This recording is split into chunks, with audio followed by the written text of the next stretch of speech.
مجاهد صاحب جمشید ساحل وایي چې حوصله راکړي د ژوند د کېدو نه ده پاتې.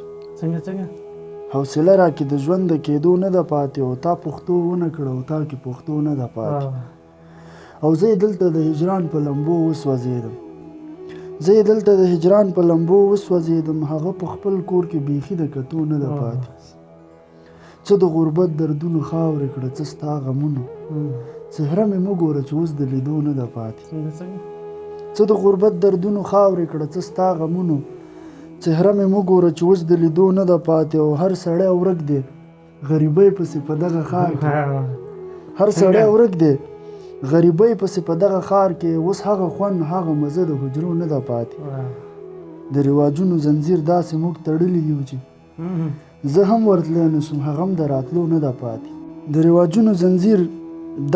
تړلی یو چې زه هم ورتلی نه شم هغه هم د راتلو نه ده پاتې. جمشید ساحله مونږ ژوند دومره ځپلی نه یو یوه شیبه پکې اوس هم د مزو نه ده پاتې. جمشید ساحله مونږ ژوند دومره ځپلی نه یو یوه شیبه پکې اوس هم د مزو نه ده پاتې.